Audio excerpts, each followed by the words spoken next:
প্রিয় বন্ধুরা, আশা করি আমরা সব ভালো আছেন। আমরা দেখছেন জয়দেব স্কিলস ইউটিউব চ্যানেল। তো ইতিমধ্যে আলোচনা করছি মাদ্রাসা সার্ভিস কমিশনের গ্রুপ ডি যে পরীক্ষা হবে আগামী 1 সেপ্টেম্বর, তার বিভিন্ন প্রশ্ন উত্তর পর্ব নিয়ে আলোচনা চলছে। প্রত্যেকটি প্রশ্ন সেট নিয়ে ধরে ধরে কিন্তু ক্লাস করানো হচ্ছে।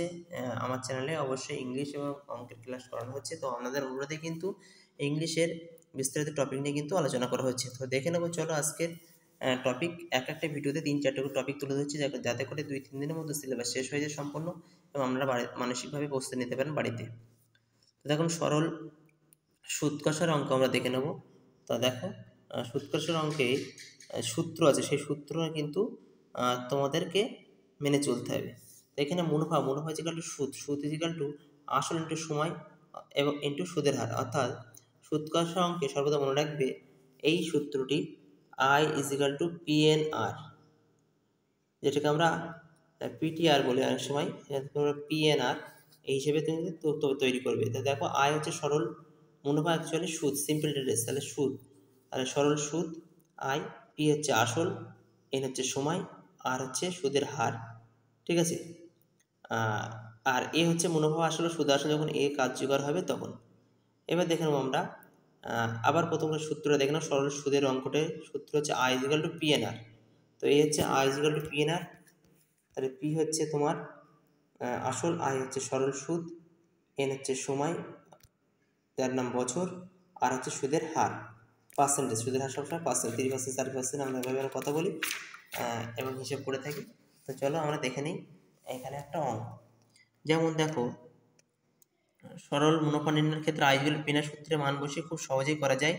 বার্ষিক 5% হারে, তো বছরে 5% হারে সুদ 500 টাকা, 4 বছরের মুনাফা কত, সুদ কত হবে? তো আই ইজিক্যাল টু PNR, তাহলে 500 টাকা লিখলে তোমরা আই ইজিক্যাল টু PNR, শুধু চেয়েছে সুদ, মুনাফা মানে চলে সুদ, সুদ কত? হ্যাঁ, PNR সংকেত অনুযায়ী তোমরা বসিয়ে দিলে। তাই পি এর মান কত? পি যেন আসল, তাহলে এই দেখো ডান দিকে লেখা আছে পি হচ্ছে আসল, তাহলে আসল 500 বাঁ দিকে বসে গেল।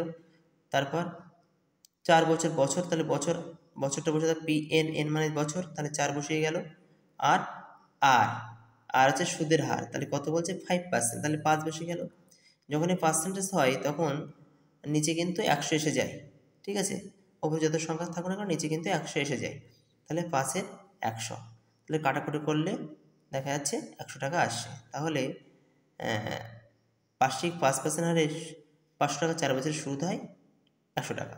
এবার আমরা যদি দেখে নিই একটু অঙ্ক, তাহলে বুঝতে পারবো যে কি বলতে চাইছে। তো দেখো, প্রথমে একটা অঙ্ক দেখছি, তোমরা পারবে। দেখো, 5-এর দাগের অঙ্কটা দেখো, বার্ষিক শতকরা 6 টাকা হারে কত? 6% হারে সরল সুদে 5200 টাকায় 2 বছরের সুদ কত? তো এই অঙ্কটা যদি তোমরা PNR আকারে করো তাহলে কিন্তু সঠিকভাবে অ্যান্সারটা বার করতে পারবে। তো আমি অঙ্কটা তোমাদের দেখিয়ে দিচ্ছি।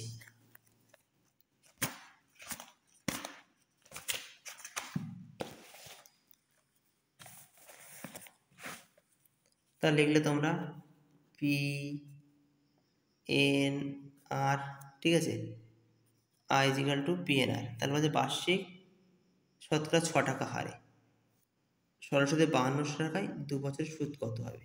তাহলে এই আই ইজিক্যাল টু সুদ আমরা জানি, তাহলে 5200 টাকা লিখলাম আমরা পি, আর এন হচ্ছে 2 বছর, তাহলে 2 বছর লিখলাম, আর হচ্ছে কত? 6 টাকা, তাহলে 6 টাকা লিখলাম। তাহলে এই হচ্ছে 6-এর তলে 180 আমরা জানি, তাহলে 0 0 দুটো 0 দুটো 0 কাটা। এবারে এগুলো তোমরা গুণ করতে, 6 দুগুণে 12, 12 ইন্টু 52, তাহলে 52 ইন্টু 12 গুণ করলে কত হয়? 52 ইন্টু 12, 2 দুগুণে 4, 5 দুগুণে 10, 2 একে 2, 5 একে 5, 6 6 24, তার উত্তর হচ্ছে 6 6 24। তাহলে অপশন কত হবে আমাদের? 6 6 24 ক, শর্টকাট পদ্ধতি হয়ে গেল। ক্লিয়ার হলো? তো এইভাবে তোমাদের কিন্তু অঙ্ক করতে হবে। আরেকটা দেখি আমরা, ঠিক একই নিয়মে তোমরা করবে। 8-এর দাগের অঙ্কটা, বার্ষিক 5% হারে সরল সুদে 1000 টাকা 2 বছরের সুদ কত হবে? আই ইজিক্যাল টু PNR, ঠিক এই নিয়মে অঙ্কটা করবে, তাহলে তোমাদের বুঝতে সুবিধা হবে, তাহলে আর কোনো অসুবিধা হবে না। সুদের অঙ্ক শিখে গেলে ঠিক তেমনভাবে 9 দাগের অঙ্কটা দেখো, বার্ষিক 6.5% হারে সরল সুদে 1600 টাকার 5 বছরের সুদ কত? তাহলে আই ইকুয়াল টু পিনার লিখবে, তাহলে সুদটা শুধু আই হয়ে থাকলো, আর পিএনআর পি হচ্ছে 1600, আর তোমার এন হচ্ছে 5 বছর, আর হচ্ছে 6.5, তো গেলে কাটাকুটি করলে হবে তোমার এই যে উত্তর হবে কত, 520 টাকা। আশা করি বোঝা গেল। আচ্ছা, এবার চলে যাবো আমরা পরের অঙ্ক।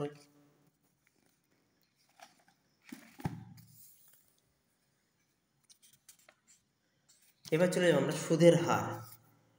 সুদের হার অঙ্ক করার সময় কিভাবে আমাদের অঙ্ক করতে হবে সেটা আমরা দেখে নেব। এবার সুদের হারের অঙ্কের নিয়ম ক্ষেত্রে দেখো, সুদের হার R is equal to I by PN into 100%। R হচ্ছে সুদের হার, সুদের হার থাকলো আর আমরা জানি I I R P R, এই হচ্ছে আই কি তোমরা একটু আগেই আমি লিখছিলাম, আই হচ্ছে সুদ, তাহলে আই হচ্ছে সুদ কত লিখলে, আর পি হচ্ছে টাইম, পি হচ্ছে সময়, আর এন হচ্ছে সরি সূত্র, আর হচ্ছে সুদের হার, আই হচ্ছে সুদ, পি হচ্ছে আসল, আর এন হচ্ছে তোমার সময়। ইন্টু 100% হচ্ছে সুদের হারের সূত্র বলি, যখন কোনো অঙ্কে সুদ চেয়েছে আমরা পেরে গেলাম আগেরটাই। এবার যাব সুদের হার। সুদের হার অঙ্কটা দেখো, এক্ষেত্রে আমরা দেখো বসিয়েছিলাম PNR I equal to PNR, I হচ্ছে তোমার হচ্ছে সুদ, পি হচ্ছে আসল, এন হচ্ছে টাইম, আর হচ্ছে সুদের হার।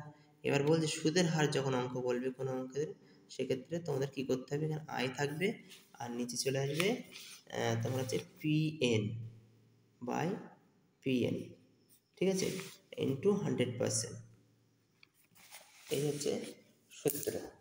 তো সেক্ষেত্রে যদি সূত্র হয় তাহলে দেখো শতকরা বার্ষিক কত হারের সুদে 3000 টাকায় 5 বছরে সুদ 1500 টাকা হবে, তাহলে শতকরা বার্ষিক কত হার সুদে, আগে সুদ কিন্তু এখানে বলা নেই সুদের হার। তাহলে দেখো I is equal to P, R is equal to I by PN into 100 লেখা রয়েছে। তো সেক্ষেত্রে ডান দিকে দেখো পি ইজিক্যাল টু 3000 টাকা, আই ইজিক্যাল টু 1500 টাকা সুদ, আর এন হচ্ছে বছর, সময় 5 বছর, তাহলে মুনাফার হার কত, সুদের হার কত, তাহলে আর ইজিক্যাল টু পরপর বসে গেল আই বাই পিএন ইন্টু 100%, তাহলে 1500 টাকা উপরে 3000 টাকা নিচে, গুণ 5 ইন্টু 100%, কাটাকাটি করলে 10% বেরিয়ে যাবে সুদের হার। এই অঙ্কটি যদি এবার অন্য নিয়মে দেখি, আর একটা সূত্র দিয়ে দেখো, সুলেমান সাহেব 15,000 টাকা ব্যাংকে জমা করে বছরে সুদে বাবদ 1275 টাকা আয় করে, সুদের হার কত?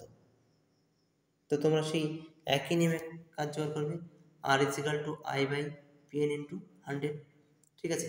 তো দেখো আর ঠিক এই অঙ্কটা দেখে নাও, এই যে তোমরা সেখানে দেখো ডান দিকে লেখা আছে পি, তোমরা লিখে নেবে 15,000 টাকা, আই ইজিক্যাল টু সুদ 1275 টাকা, আর বছর এনেছে 1 বছর, আর সমান কত, তাহলে আর সমান আই বাই পিএন 100% লিখলে, তাহলে উপরে চলে গেল তোমার হচ্ছে আয়ের মান 1275 লেখা হলো, নিচে হলো আসল পি 15,000 টাকা গুণ 1 বছর এন 1 বছর ইন্টু 100% দিয়ে কাটাকুটি করলে 17 2 8.5%, ঠিক আছে। ঠিক একই নিয়মে তোমরা 21 দাগটা করবে, শতকরা বার্ষিক কত হার মুনাফায় অর্থাৎ সুদে 650 টাকায় 6 বছরের সুদ 273 টাকা হবে, একই নিয়মে করলে।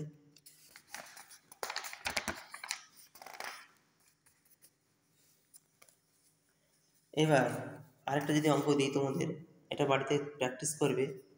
দেখো 600 টাকা 6 বছরের সরল সুদে 180 টাকা হলে সরল সুদের হার কত?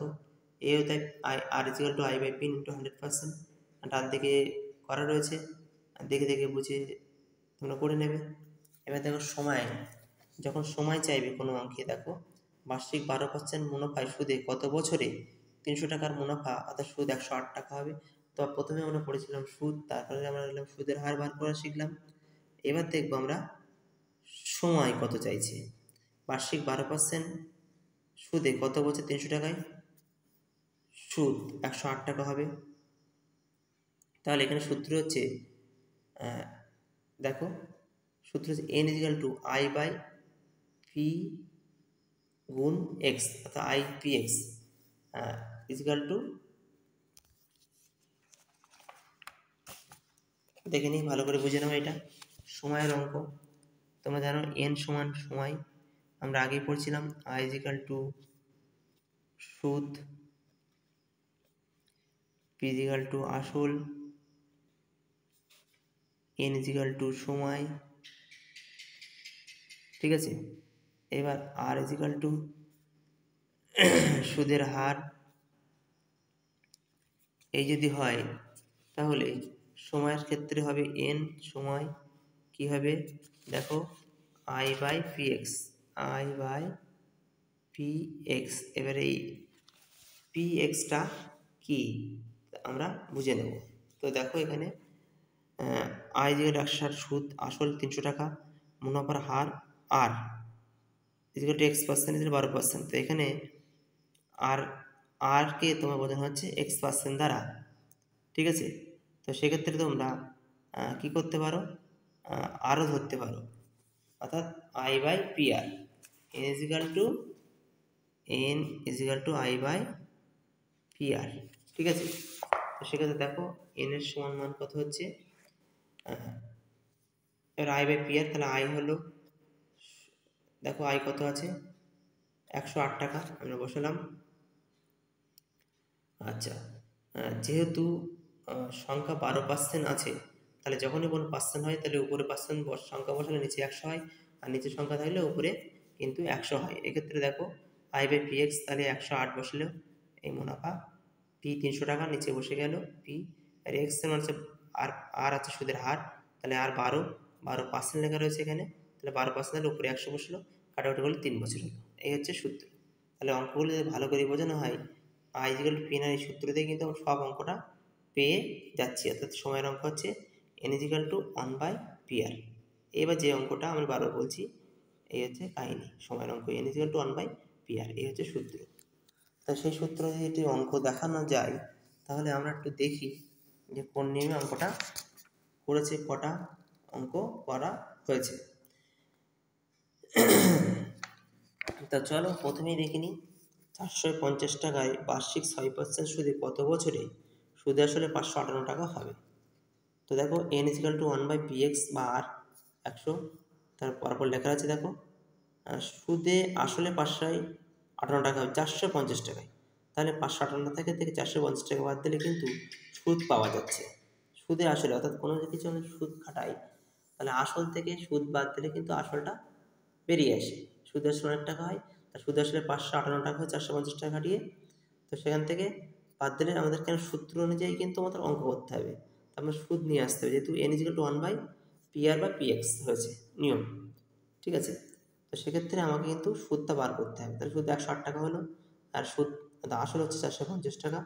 তাহলে কি হলো, দেখো সুদ আসলে বার করে নিলাম, আমরা বার করে নিলে এখানে চলে আসবে সরাসরি। তোমরা এক কাজ করবে, এখানে আগে থেকে বার করে নেবে সুদটা, তাহলে 108 টাকা হলো, আর পি এই যে পি এর মান 450 টাকা, যে পি এর মান, আর সুদের হার 6%, সুদে বলছে 6%, তাহলে 6 বসানো হলো, আর এই 5% ওপরে 100 হলে কাটাকুটি করলে উত্তর 4, উত্তর হবে 4 বছর। আচ্ছা, এবার একটা দেখে নাও 31 হাজার অঙ্কটা, বার্ষিক 8% মুনাফায় অর্থাৎ 8% সুদের হারে 5,000 টাকায় সুদ 1,000 টাকা হবে কত বছরে। তো এক্ষেত্রে তাই একই নিয়ম, সহজ নিয়ম, 1000 উপরে বসলে গেল সুদ, আর তোমার হচ্ছে তোলা আসলো আসল হচ্ছে 5,000 টাকা, ঠিক আছে। আর 8%, 8 বসে গেল নিচে, তাহলে 5%-এর জন্য উপরে 100 চলে গেল, কাটাকাটি করলে 5 দিয়ে 2 গুণ 1 2 বছর। এবার আমরা চলে যাব আসল নির্ণয়ের অঙ্ক। তাহলে তার আগে দেখে নিই এই একটা অঙ্ক দিই তোমাদের, যাতে তোমরা বুঝতে পারো বা বাড়িতে করতে পারো। 6% হারে 400 টাকায় মুনাফা কত বছরে 120 টাকা হবে। এটা তোমরা বাড়িতে করবে, নিচে করা আছে যদিও, তো এটি করবে, তাহলে বুঝতে পারবে। এবার দেখে নেব আসল নির্ণয়। তো আসল নির্ণয় কীভাবে করতে হয় আমরা দেখে নিই। তো জানো আসলের সূত্র নিয়ম i ইজিক্যাল টু PNR, ঠিক আছে, এটা হচ্ছে মেন সূত্র। এবার ওখান থেকে আসল নির্ণয় করতে গেলে আমাকে কি করতে হবে, তাহলে আসল নির্ণয়ের অঙ্কটা সূত্র তোমাদের আগে সবার আগে বুঝতে হবে, তাহলে কিন্তু অঙ্কটা সহজ হয়ে যাবে। বার্ষিক 12% মুনাফায় কত টাকায় 4 বছরের মুনাফা আসল 4800 টাকা হবে। ঠিক আছে? আচ্ছা, তো দেখো P is equal to I R N. ঠিক আছে, P is equal to R R N, এই হচ্ছে তোমার আসলের সূত্র। কারণ আমরা জানি এই নিয়মে I is equal to P N R, তা প্রত্যেকটা ক্ষেত্রে হয়েছে। তাহলে এক্ষেত্রে আসল যখন বার করবে তাহলে উল্টে দাও তোমরা, P N R is equal to I. তাহলে যদি পি এর মান বার করতে, তাহলে পি থাকলো এই ধারে, তাহলে উপরে আই থাকলো, নিচে আসলো এন আর। অর্থাৎ আই বলছে কি সুদের সুদ, আর এন হচ্ছে তোমার জানো বছর, আর হচ্ছে সুদের হার। তাহলে এইটা হচ্ছে আসলের সূত্র, P is equal to I N R. এগুলো তোমাদের ভালোভাবে বুঝে নিতে পারলে হয়ে যাবে। তাহলে দেখো এখানে ঠিক একই নিয়মে বসাও। তাহলে আয় কত হচ্ছে, আয় দেখো অর্থাৎ কত টাকা মুনাফা, সুদ 4800 টাকা হবে, তাহলে 48 টাকা উপরে বসানো হলো। ঠিক আছে, নিচে বসলো কত 4 বছর, বছর 4 বসে গেল, যেহেতু আর আর সুদের হার হচ্ছে 12%, তাহলে 12/100 হয়ে গেল। 100টা অ্যাকচুয়ালি উল্টো দিক চলে যায়, উপরের দিক চলে যাবে 100, 12 বসবে। আর হচ্ছে কত টাকা 4 বছর, বছর 4 বসে গেল। অর্থাৎ P is equal to I by R N. তাহলে পি আয়ের মান 4800 টাকা, আর এর মান হচ্ছে 4 বছর, তোমার হচ্ছে 12 সুদের হার, আর বছর হচ্ছে 4, তাহলে 4 বসে গেল, 4 ইন্টু 12, আর 100টা উপরে উঠে গেল, কাটাকাটি করলে 10,000 টাকা। এবার যদি এইখানে দেখো ভালো করে, আর 12% মানে 12/100, এর মানে 4 বছর, আই ইজিক্যাল টু 4800 টাকা, আর আসলে পি ইজিক্যাল টু কত। ক্লিয়ার হলো? তো চলো পরের অঙ্কে যাবো আমরা। দেখি এই নিয়মটা, শতকরা বার্ষিক 4 টাকা হার সুদে কত টাকার 5 বছরের সুদ 4 টাকা হবে। তো শর্টকাটে নিয়ম দেখো, শতকরা বার্ষিক 4 টাকার সুদে কত টাকায় 5 বছরের সুদ 4 টাকা হবে। কত টাকার 5 বছরের সুদ, অর্থাৎ আসল বার করতে বলেছে। তাহলে অপশনগুলো P is equal to I N R. তাহলে পি এর মান কত, পি এর মানটা তো বার করতে হবে আমাদের। আই ইজিক্যাল টু 4 টাকা, যেহেতু সুদ বলেছে 4 টাকা। ঠিক আছে, আর ইজিক্যাল টু 8 টাকা সুদের হার, সেই জন্য আর, আর বছর এন ইজিক্যাল টু 5 বছর। তাহলে P is equal to I by N R. তাহলে পরপর বসানো হলো, বসানো কাটাকুটি করলে 20 বেরিয়ে আসলো। ঠিক একইভাবে যদি আরেকটা অঙ্ক দেখা যায়, সেক্ষেত্রে দেখে নেব এক ব্যক্তির 120 দিনের জন্য কিছু টাকা প্রয়োজন, কিন্তু তিনি ব্যাংকের নিকট হাতে টাকা ধার নিলেন, এই জন্য তাকে 6% হারে সুদে 360 টাকা পরিশোধ করতে হলো। তাহলে বুঝতে পারছো 360 টাকা পরিশোধ করতে হলো, তিনি কত টাকা ধার নিয়েছিলেন।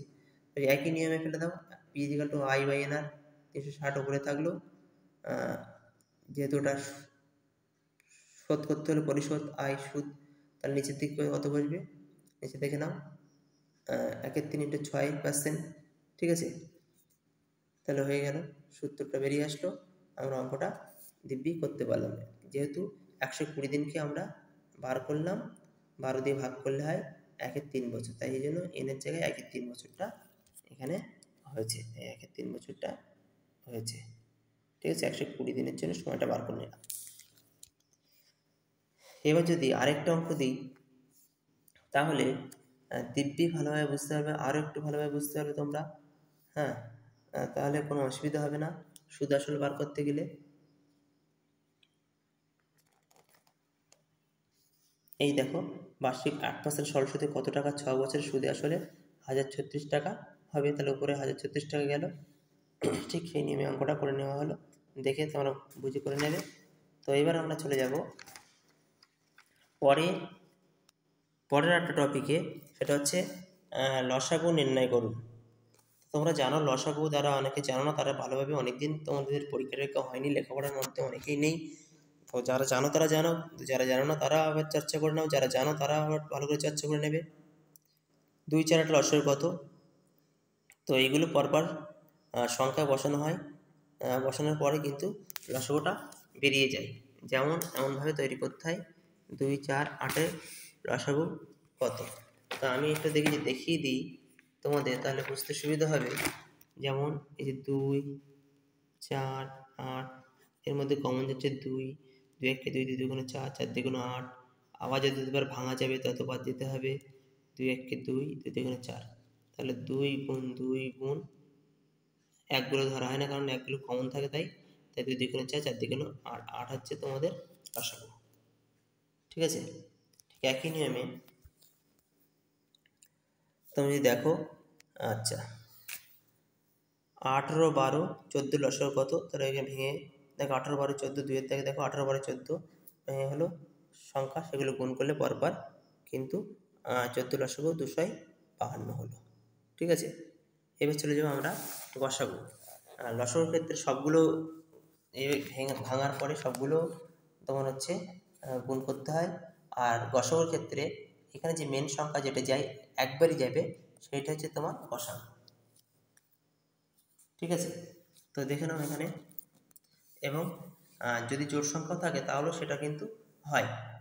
জোড় সংখ্যা দেখো 12 18 20 105-এর লসাগু কত, পরপর সংখ্যা বসানো হয়ে গেছে, দেখেছো পরপর সংখ্যা যে ঘুরে এই পরপর সংখ্যা চলে আসলো, চলে আসার পরে কিন্তু কী হলো, পরপর সংখ্যা যা বেরিয়ে আসলো, বেরিয়ে আসার পরে কিন্তু সেগুলো গুণ করা হয়। এই দেখো এই পরপর সংখ্যা বেরিয়ে আসলো, 12 18 20 15 লসাগু কত, 105-এর 1260। ঠিক তেমনভাবে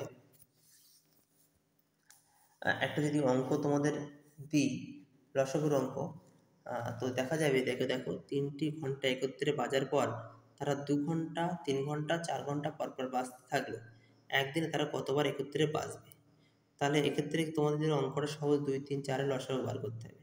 আর 2 3 4 লসাগু হচ্ছে 12, সুতরাং ঘন্টাগুলো 12 ঘন্টা পরপর একত্রে বাজবে, একদম সহজ পদ্ধতি। এবার গসাগু নির্ণয় করো। গসাগু তোমরা জানো একবারই যায় সাধারণত, যেটি একবার যাবে সেটা হচ্ছে তোমাদের গসাগু। ঠিক আছে, আচ্ছা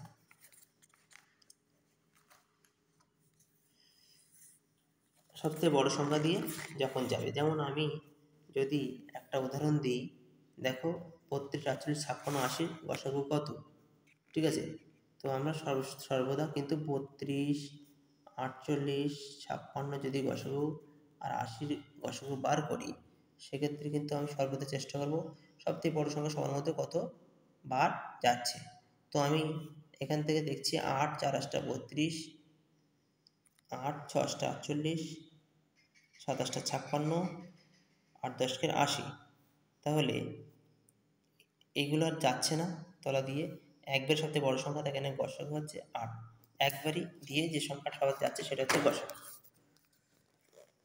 আচ্ছা এবার তোমাদের যে অঙ্কগুলো পড়তে পারে, দেখো সর্বমোট কত সংখ্যার গাছ হলে একটি বাগানে 7 14 21 35 42 সারিতে গাছ লাগালে একটি বা কম বা বেশি হবে না? তো দেখো যখন 7 14 21 35 42 প্রত্যেকটাকে আমরা কী করলাম, লসাগু করলাম। লসাগু করলে দেখা যাচ্ছে 210টি গাছ লাগাতে হবে। যখন এরকম অঙ্ক পড়বে তখন সর্বদা কী করবে, লসাগু করবে। ঠিক আছে, এই হচ্ছে নিয়ম। আচ্ছা এইবার দেখে নাও, একটি স্কুলে দেখো একটি স্কুলে প্যারেড করার সময় ছাত্রদের 10 12 বা 16 সারিতে সাজানো হয়। ওই স্কুলের ন্যূনতম কতজন ছাত্র আছে? এই ধরনের অঙ্কের ক্ষেত্রে পুরোটাই লসাগু করে বার করে নেবে। যেটি হবে দেখো 20 10 12 16 বার করে 240, তাহলে ওই স্কুলে মোট 240 জন ছাত্র। লসাগু করলে কিন্তু আমরা উত্তরগুলো সহজেই পেয়ে যেতে পারি। এবার দেখো অঙ্কগুলো কীভাবে তোমাদের পড়ে। কোন ক্ষুদ্রতম সংখ্যাকে 4 5 6 দিয়ে ভাগ করলে প্রত্যেক বা 3 অবশিষ্ট থাকবে? এই ধরনের অঙ্ক আমাদেরকে কনফিউশনে ফেলে দেয়। তো সেক্ষেত্রে কী করবে, 4 5 আর 6 যখনই এমন সংখ্যা দেবে তখন 3টিরই লসাগু করবে। ঠিক আছে, তো লসাগু করলে 60 হচ্ছে। এবার অবশিষ্ট থাকলে 3 থাকে, অবশিষ্ট প্রত্যেকবার 3 অবশিষ্ট থাকে, তাহলে যেটি হচ্ছে তার সাথে 3 যোগ করবে, তাহলে 60 হচ্ছে এখানে 63, তাহলে ক্ষুদ্রতম সংখ্যা হচ্ছে 63। একই ক্ষেত্রে কোন স্কুলের ছাত্র সংখ্যাকে 5 8 20 দ্বারা ভাগ করলে প্রতিবারই 4 জন ছাত্র অবশিষ্ট থাকে? তাহলে 5 8 20 লসাগু করবে, করার পর যেটুকু হবে সেটুকু দিয়ে লসাগুটা বার করে 4 যোগ করলে এখানে দেখো নিম্নের ছাত্র সংখ্যা 44 হচ্ছে। ঠিক আছে, এবার ঠিক একইভাবে কোনো ক্ষুদ্রতম সংখ্যাকে 12 15 20 25 দ্বারা ভাগ করলে প্রতি ক্ষেত্রে 11 অবশিষ্ট থাকবে। ঠিক একই নামে লসাগু করবো, লসাগুর সাথে 11 যোগ করে দেবো, যেটুকু বার হবে তার সাথে সেটাই হচ্ছে আসল সংখ্যা। ক্লিয়ার হলো? তো এই ধরনের টাফ অঙ্ক মনে হবে তোমাদের, কিন্তু নিয়মে পেলে কিন্তু খুব সহজ। ওকে। আচ্ছা, ঠিক একইভাবে একটা অঙ্ক দেখো। কোন ক্ষুদ্র সংখ্যা 23-এর দাগ 1 যোগ করলে যোগফল 3, 6, 9, 12, 15 দ্বারা নিশ্চয়ই বিভাজ্য হবে। তাহলে ওইগুলোর সংখ্যাগুলো সব এক বাদে সমস্ত সংখ্যাকে লসাগু করলে 180 বেরোয়, তার থেকে 1 মাইনাস দিলে 179 হয়ে গেল, সহজ পদ্ধতি। এবার আমরা চলে যাব পরের অঙ্কে, অর্থাৎ আমি কিন্তু চেষ্টা করছি সমস্ত বিষয়টি তোমাদের সামনে তুলে দিতে, ইম্পর্টেন্ট প্রশ্নগুলি উত্তরগুলো যদি ফলো করো চ্যানেলটি, যদি ভিডিওগুলো দেখো, তাহলে মাথার মধ্যে অনেক কিছু কিন্তু তোমাদের ক্লিয়ার হয়ে যাবে, ঠিক আছে? এবং সেই অনুযায়ী কিন্তু তোমরা বাড়িতে প্র্যাকটিস করলে অবশ্যই অঙ্কগুলোর সমাধান নিজেরাই করতে হবে পরীক্ষার সময়, সেক্ষেত্রে তোমাদের পরীক্ষা ভালো হবে। এই জন্য কিন্তু চেষ্টা করা হচ্ছে যত দ্রুত সম্ভব তোমাদের অঙ্কর চ্যাপ্টারগুলো ক্লোজ করে দেওয়ার, শেষ করে দেওয়ার। আচ্ছা, যখনই ক্ষেত্রে লসাগু গসাগু থাকবে তখন সংখ্যার গুণফল চাইলে লসাগু আর গসাগু গুণ করলে কিন্তু মূল সংখ্যা বেরিয়ে আসবে। লসাগু হচ্ছে দুটি সংখ্যার গুণফল ভাগ গসাগু, আর গসাগু হচ্ছে দুটি সংখ্যার গুণফল ভাগ লসাগু। এই নিয়মে অঙ্ক আমরা দেখলে বুঝতে পারবো। দেখো, একের দাগ দুটি সংখ্যার গুণফল 48, সংখ্যা দুটির গসাগু 2 হলে লসাগু কত? যখনই সংখ্যা দুটির গুণফল বলবে এবং গসাগু বা লসাগু যা বলো না হয় যেটা চাইবে সেই সংখ্যা দিয়ে ভাগ করবে, তাহলে 48কে 2 দিয়ে ভাগ করলে হয় 24 বেরিয়ে গেল। এবার 2 এর দাগ দেখো, দুটি সংখ্যার গুণফল 54, লসাগু 18, গসাগু কত? তোমাদের কিন্তু পরীক্ষায় এই ধরনের অঙ্ক থাকবেই থাকবে। দুটি সংখ্যার গুণফল 54, লসাগু 18, তাহলে গসাগু কত? তাহলে গুণফলকে লসাগু দ্বারা ভাগ করো। তাহলে প্রথম অঙ্কটা দেখো গসাগু ছিল, লসাগু বার করছি। দ্বিতীয় অঙ্কটায় লসাগু আছে, গসাগু বার করছি। তাহলে সংখ্যা দুটি গুণফলকে লসাগু দ্বারা ভাগ করলে যখন এরকম টাইপের অঙ্ক থাকবে বড় সংখ্যাকে ছোট সংখ্যা দিয়ে ভাগ করবে, অঙ্ক বেরিয়ে আসবে, ঠিক আছে? আচ্ছা চলো,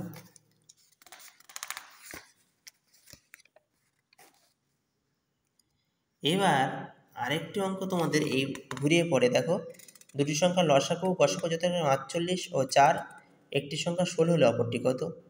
খুব ইম্পর্টেন্ট। তাহলে লসাগু গসাগু কী হয়? সবসময় গুণফল হয়। তাহলে লসাগু গসাগু উপরে গুণফল হলো, আর নিচের সংখ্যাটি দিয়ে ভাগ হবে, দিলে ওপরে অপর সংখ্যাটি পাওয়া যাবে।